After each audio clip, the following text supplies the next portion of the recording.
Kawan-kawan pernah makan tak kuih nona manis sagu?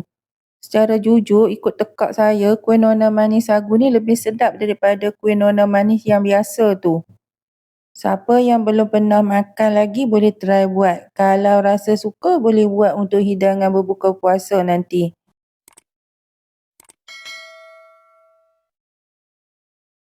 Satu cawan sagu bersamaan 160 gram. Rendam sagu selama setengah jam bersama pewarna pilihan kita masing-masing.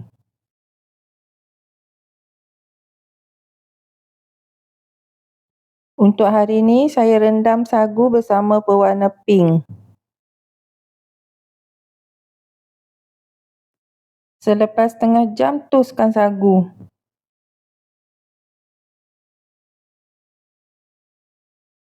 Toskan sekejap, kemudian masukkan 65 gram gula pasir.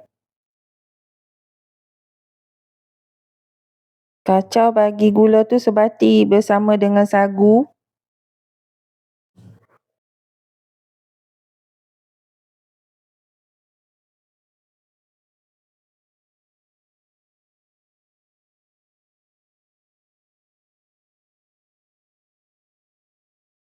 Minyakkan 13 biji acuan lompang.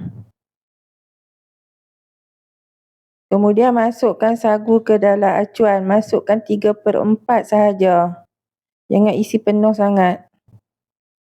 Buat lubang di bahagian tengah untuk kita masukkan adunan putih nanti.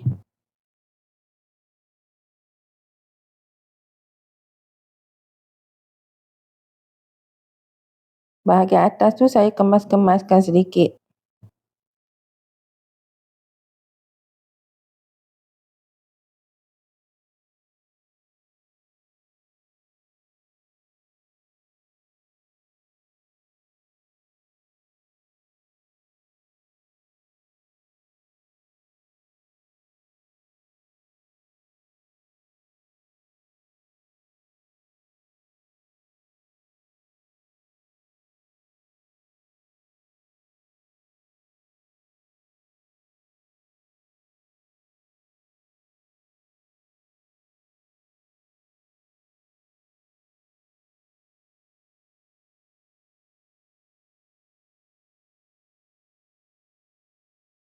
Kemudian kukus sagu ni selama lebih kurang 20 minit dengan api yang sederhana kecil.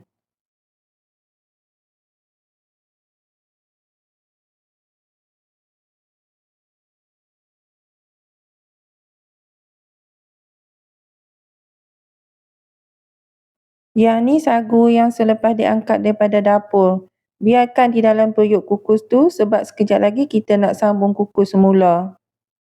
Di dalam periuk masukkan 125 ml santan yang terdiri daripada 100 ml santan kotak dicampur dengan 25 ml air.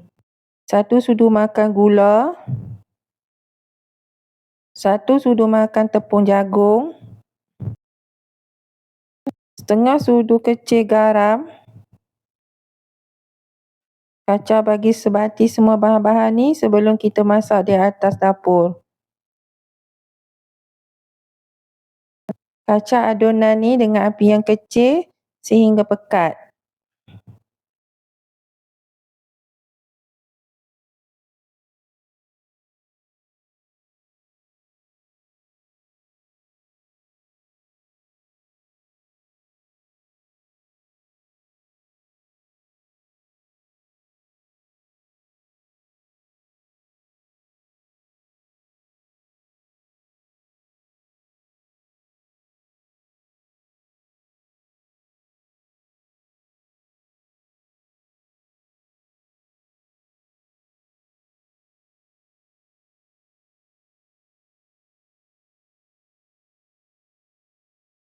Kemudian masukkan adunan tadi ke dalam piping bag.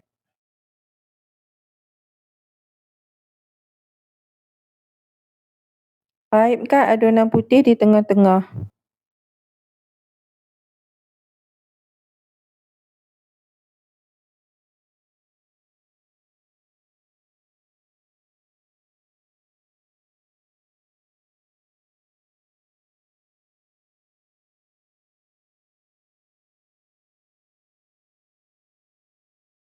Setelah selesai paipkan adunan putih, kukus semula selama 10 minit dengan api kecil.